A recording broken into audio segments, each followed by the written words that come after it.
Dalam One Piece 1098, kita telah ditunjukkan dengan flashback dari Kuma di mana di Sorbet Kingdom, Kuma sungguh baik hati untuk mengubati orang-orang tua di situ dengan kemampuan Nikyu no Mi miliknya. Kerana itu, orang-orang tua di situ sangat menyayangi dan berterima kasih dengan Kuma. Tapi sebaliknya pula dengan Jinny, yang mana Jinny sangat marah kerana perbuatan itu akan menggugat kesihatan Kuma. Tapi Kuma langsung tidak mempedulikan hal tersebut. Kemudian Jinny juga pernah berkata pada Kuma yang dia cintakan Kuma, tapi Kuma tidak membalas cinta itu kerana dia mahu Jinny hidup bahagia. Setelah itu, King Bekori telah bertindak kasar pada South Paper. Jadi Kuma dan yang lain diserang dan dipenjara kerana tak mampu untuk membayar pampasan yang tinggi di sana. Namun tidak lama dari itu, nasib baiklah Revolutionary Army telah membebaskan mereka dan disebabkan itu, akhirnya Kuma dan Jinny telah sertai sekali pasukan Revolutionary Army untuk sebarkan kebebasan ini. Dan disebabkan Kuma dan Jinny masing-masing dilantik menjadi komander, maka mereka telah berpisah beberapa tahun lamanya. Dan pada akhirnya, Jinny juga telah diculik World Government yang mengejutkan Monkey D. Dragon. Dan ternyata di chapter kali ini masih sama, iaitu masih berkenaan kisah Kuma, namun kesedihan semakin bertambah. Dan kegelapan kisah Kuma sungguh tidak dijangkakan kerana seluruh kepedihan dan kesedihan mula diungkapkan. Jadi inilah dia review One Piece chapter 1098 Ikuzu Yarudomo.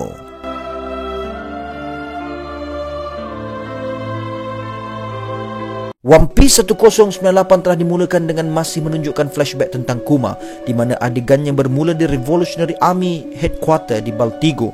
Terlihat ada satu pasukan yang ditugaskan di kerajaan Goa dan mereka telah meminta bantuan dihantar kerana pemberontakan di sana semakin parah. Dan kerana itu Kuma telah berkata yang dia akan ke sana, dan Headquarter Revolutionary Army pun melaporkan ke pasukan di kerajaan Goa yang mereka perlu sabar kerana Kuma akan tiba tidak lama lagi.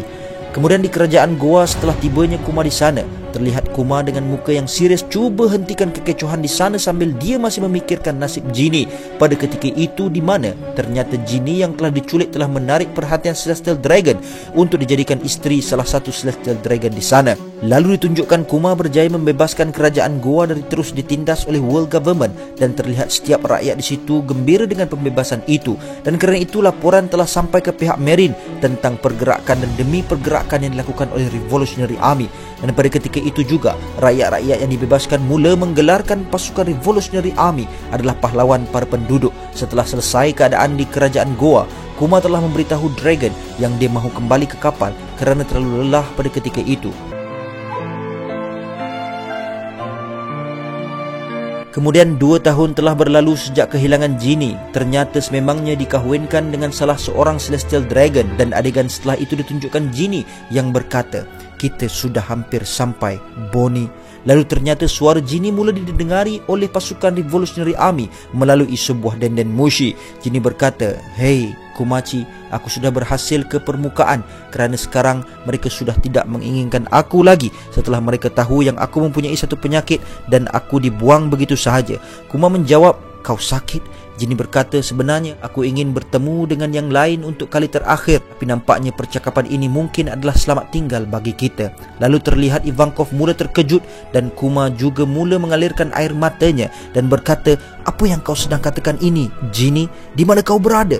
Aku akan terus ke sana. Aku takut aku takkan sempat bertemu kau lagi." Dan tak lama dari itu, Kuma dapat mengesan keberadaan Jinny dan bertindak untuk pergi ke sana. Dan Jinny berkata, "Maaf Kumachi, tapi aku sudah di hujung nyawa. Aku senang kau pedulikan aku. Sebaiknya lebih baik kau tidak melihatkan keadaan aku seperti ini." Lalu dengan menjerit, Jinny berkata, "Dragon, abang, Kumachi mempunyai hati yang besar. Jadi tolong jaga dia untuk aku." Dan pada ketika itu, Kuma berteleportasi ke tempat keberadaan Jinny, dan pada masa yang sama, Jinny berkata di dalam hatinya, "Kumachi, aku ingin kau tahu yang aku mencintai kau selalu dan selama-lamanya."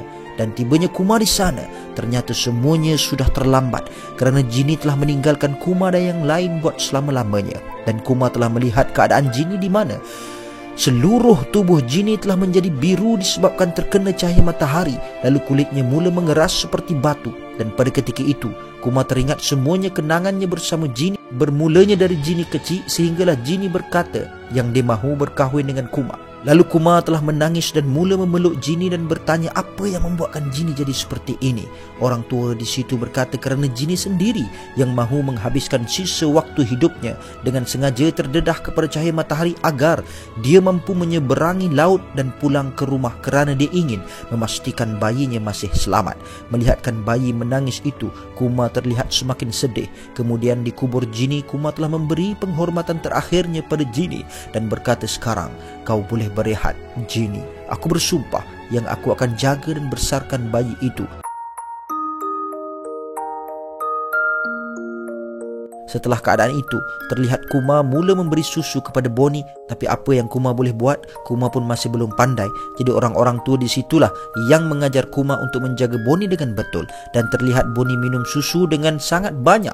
Dan keadaan itu mengingatkan Kumar tentang Jini yang sangat kuat makannya. Beberapa tahun kemudian, apabila Bonnie telah besar sedikit, Bonnie memanggil Kumar sebagai Papa.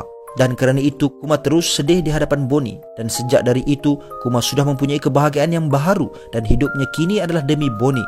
Walaupun sibuk dengan Bonnie, Kumar tetap bekerja keras dengan Revolutionary Army dan selalu sertai tugasan demi tugasan untuk bebaskan kerajaan yang terlibat.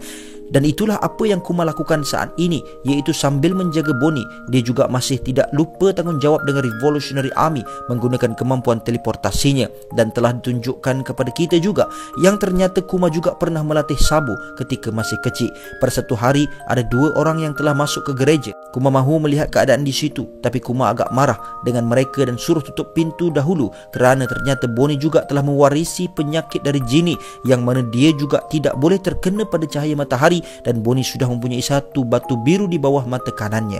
Melihat keadaan itu, 2 orang tersebut pun terkejut dengan keadaan itu dan berjanji pada Kumar untuk mencari doktor untuk Bonnie. Tidak lama dari itu, terdapat 2 orang doktor telah datang dan memeriksa keadaan Bonnie, dan mereka pun tak tahu dengan jelas tentang penyakit Bonnie ini.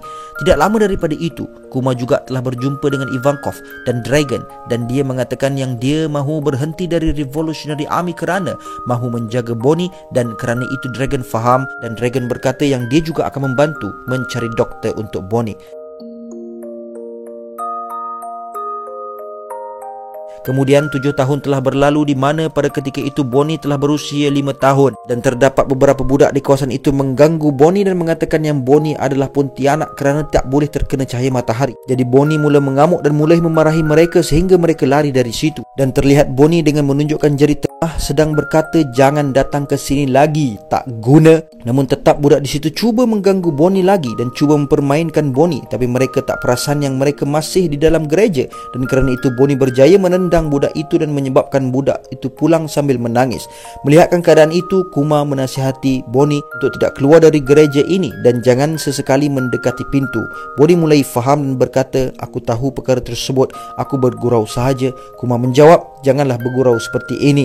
Bonnie berkata, baiklah ayah, tapi janganlah sedih dan gelisah seperti ini. Setelah itu Kumar pun memeluk Bonnie dan berkata, kamu ini adalah seorang anak yang sangat baik.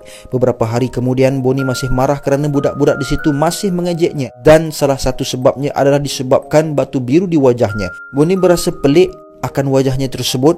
Namun perkara ini bukanlah seperti yang dia inginkan. Kumar menjawab, hei Bonnie, janganlah fikirkannya. Mereka cuma iri hati kerana kau mempunyai permata yang cantik. Dan setelah itu Bonnie menjadi ceria kembali dengan kata-kata bapaknya itu. Dan setelah itu Bonnie menjadi ceria kembali dengan kata-kata Kumar itu yang disangka papanya. Setelah itu Kumar bertanya pada Bonnie, Bonnie, nanti kalau kamu dah sembuh, ke mana kamu ingin pergi? Bonnie berkata yang dia mahu pergi ke Skypiea, di mana dia mengetahui cerita tersebut dari membaca satu buku dan dia tunjukkan itu pada Kumar. Lalu Kumar pun menari di hadapan Bonnie kerana Kumar teringin untuk berjumpa dengan Nika dan mungkin berjumpa Nika apabila di sana. Lalu pada satu hari, Kumar telah berjumpa satu doktor di hadapan gerejanya, dan doktor itu berkata yang penyakit Bonnie ini adalah Sapphire Scale, di mana ia penyakit yang tidak dapat disembuh. Dan mendengarkan kata-kata itu, Kumar menyuruh doktor perlahankan sedikit suaranya takut Bonnie terdengar. Dan doktor itu berkata lagi, batu itu akan tumbuh semakin banyak saat dia terkena cahaya matahari ataupun cahaya bulan. Tapi walau kau mampu mencegahnya, sayangnya umur Bonnie mungkin hanya tinggal 5 tahun lagi. Dan kalau dia mampu bertahan lebih dari umurnya 10 tahun, itu adalah sebuah keajaiban yang luar biasa. Mendengarkan tentang itu, Kumar mula bersedih dan berkata, jadi semuanya akan berakhir pada umur 10 tahun. Dan Kumar terduduk dan terdiam di situ. Namun Bonnie tiba-tiba telah datang dan memeluk Kuma dan ternyata Bonnie yang masih belum tidur telah mendengar kata-kata doktor itu, namun yang hanya Bonnie dengar adalah berkenaan 10 tahun. Jadi Bonnie tanya apa maksud 10 tahun itu kepada Kuma. Kuma agak terkaku untuk menjawab dan Kuma berkata itu soal penyakitmu, Bonnie. Doktor itu berkata yang keadaan kau ini akan bertahan sehingga umur kau 10 tahun. Tapi ternyata Bonnie salah faham dan berkata maksudnya tidak lama lagi aku akan sembuh. Dan terlihat Bonnie mula gembira di hadapan Kuma, namun Kuma tidak sanggup memberitahu hal yang sebenar pada Bonnie dan hanya mengiyakan sahaja kata-kata Bonnie itu. Namun 1 tahun kemudian sebuah mimpi buruk yang telah hilang selama ini berlaku lagi di Sorbet Kingdom. Dan pada suatu hari ada beberapa orang tua telah datang ke gereja Kuma untuk meminta bantuan Kuma kerana mereka mengatakan Raja Bekori telah kembali dan dia masih kejam seperti dahulu. Ini adalah perkara yang sama berulang seperti 16 tahun yang lalu. Dia akan membakar rumah-rumah orang yang tidak bersalah dan yang tidak membayar ufti. Dan Kuma terdiam mendengarkan perkara tersebut dan tamat untuk alur cerita One Piece chapter 1098 dan minggu depan break. So guys, aku ucapkan ribuan terima kasih kepada korang yang sudi untuk menonton channel ini. Aku minta maaf mungkin penyampaian aku tidak se-hype chapter-chapter review yang lain sebab chapter kali ni sangat-sangat sayu dan sangat-sangat sedih dan menangkap jiwa aku dan mungkin jiwa orang yang membaca chapter ini. Jadi inilah yang berlaku kepada keluarga milik Bonnie yang ternyata Kuma sebenarnya bukanlah bapaknya Bonnie. Dan Ginny akhirnya didedahkan dengan jelas bahawa dia adalah ibu kepada Bonnie dan nampaknya di sini Bonnie adalah dari susur galur keturunan Celestial Dragon. So aku tak nak tambah apa-apa, tak nak cerita panjang apa-apa sebab aku pun dalam keadaan masih lagi emosi. So aku just nak baca komen daripada korang yang sudi bagi komen. Terima kasih banyak-banyak kepada Khaidir. Kuma tak boleh rawat penyakit, dia hanya ekstrak kesakitan dan dia akan channel kesakitan ke dalam diri dia. Kemungkinan yang boleh merawat adalah Trafalgar di Waterloo. Dia boleh remove terus penyakit itu dari keempunya badan. Cuma masa tu dia tak jumpa lagi Law. Makanya ada betulnya Kuma minta tolong World Government atau Vegapunk untuk rawat Bonnie. In exchange dia kena jadi bahan eksperimen. Tapi sebab dia accept, dia ekstrak memori indah dia sebagai manusia untuk diletakkan dalam satu tempat khas supaya dia boleh menjadi tyrant Kuma untuk merealisasikan perjanjian dia dengan World Government. Kuma ini sememangnya orang yang sangat-sangat baik. Seterusnya daripada Hazran Halim. Yang pertama, Kuma keluarkan penyakit Bonnie dan serap ke dalam diri dia.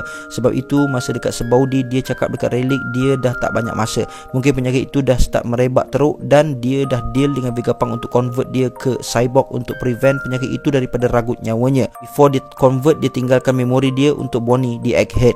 Yang kedua, Kuma bawa Bonnie ke Vegapunk untuk dirawat, tetapi World Government dapat tahu dan ambush. Kuma terpaksa buat deal untuk kerja under World Government ataupun Marine as Shichibukai dan uji kaji Pacifista as long Vegapunk boleh selamatkan Bonnie. Seterusnya daripada Muhammad Khairul Azman Razali. Semoga dipermudahkan segala urusan bro. Sedikit pendapat aku, maybe Kuma terpaksa untuk bawa Bonnie jumpa Vegapunk untuk pulihkan dia. Tapi sebagai ganti, Kuma kena jadi anjing World Government. Dan pusing punya pusing ada kaitan dengan Saturn. So sebenarnya Kuma fly pergi ke Red Line dan nak cari Saturn. Dan dia pergi ke Egghead bukan untuk selamatkan Bonnie semata-mata, tapi nak revenge dengan Saturn. Finally, Kuma dapat juga selamatkan Straw Hat Pirate dengan Bonnie, Vegapunk dan diorang semua selamat teleport ke Elbaf. So guys, that's all I have untuk perkongsian kita pada kali ini. Aku ucapkan ribuan terima kasih kepada orang yang sudi komen dan terima kasih kepada mereka-mereka yang komen dengan super thanks. So guys, that's all I have untuk perkongsian kita pada kali ini. See you guys in the next content. Until then my gang, there is no God except Allah. Assalamualaikum warahmatullahi